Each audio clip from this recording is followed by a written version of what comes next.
So you want to walk your ferret. We're going to run you through what to do and what not to do, so you both get the best out of the experience.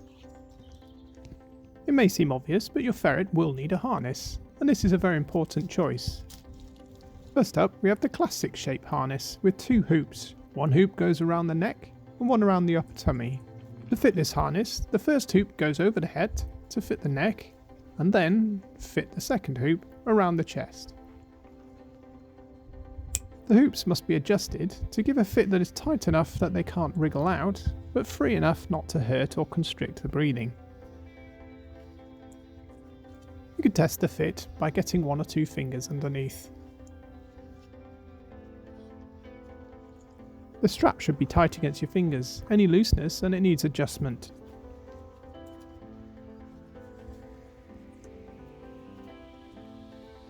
This step is very important because if the fit is not correct, you may lose your ferret.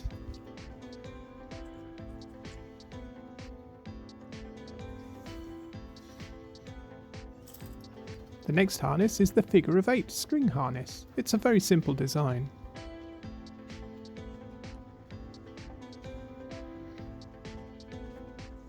You simply create 2 loops by twisting a figure of 8 in the string, and then place both loops over the ferret's head. At this stage, ensure that the toggle is at the top.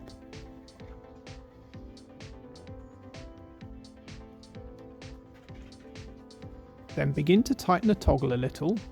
Once starting to tighten, ensure that the front legs are moved between the 2 loops. A correct fit will result in a cross on the chest, with 1 string above and 1 string below the front legs.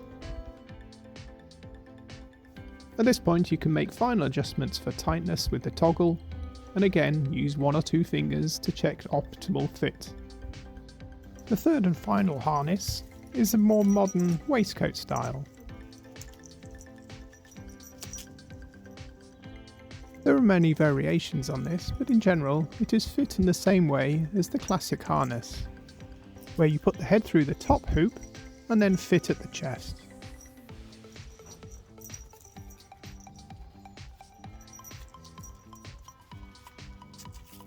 There's no doubt that this harness is very dapper, but I'm not a huge fan. It's usually more constrictive for the ferret than the other 2 types.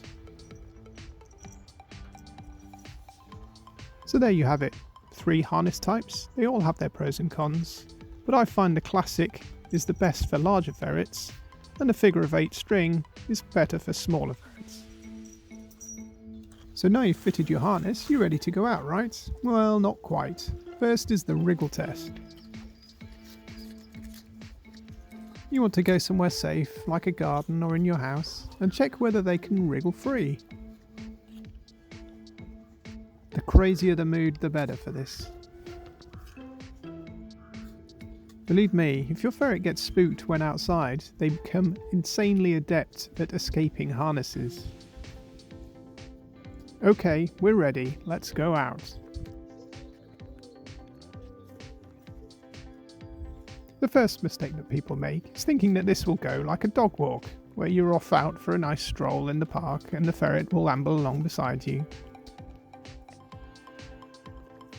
But really, this is going to be quite different. Your ferret is going to dictate this outing.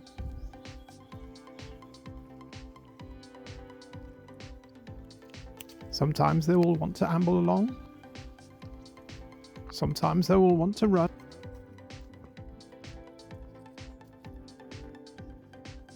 But either way, often they will stop and sniff around. And sometimes they'll just lie on the ground and throw a right hissy fit like a toddler. So don't just pull them along a path for a long walk, allow them to enjoy the environment at their own speed.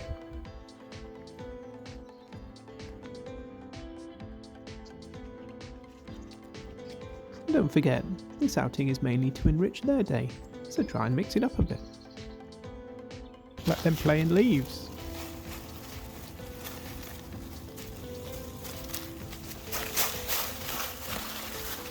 Dig molehills. Investigate tree trunks.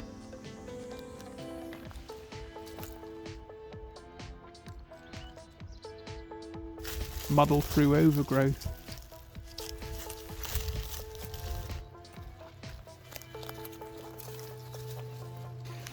Check out streams and brooks.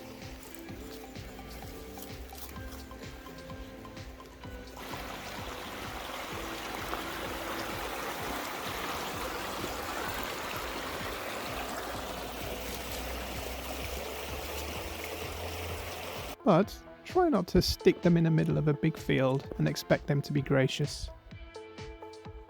The ferret may be a predator, but in the wild it's also the prey. To larger carnivores and birds of prey, that is. So you'll find that they are uncomfortable in open space and will run for cover. You can see here Bourneville's behaviour has changed very much. He's alert, keeps his body close to the ground, and is looking around for his escape route. Now there will of course be people shouting at the screen now saying, "My ferret loves a run in the park." And no doubt that is true, and if there's a choice between that or nothing, then go for it.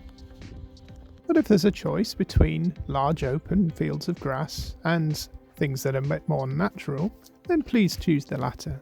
It's just that bit more interesting for a ferret. Quick note on road safety here. Can you imagine how terrifying the size and noise of a bus or a car or lorry would be to a small ferret at the roadside? Whenever you can, when passing roads, please pick up the ferret. This will give them reassurance as well as keeping them safe.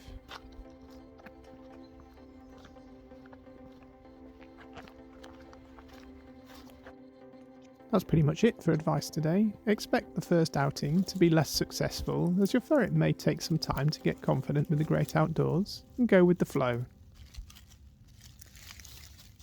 Thanks for watching. If you did like the video, please like and subscribe, and try out some of our other videos.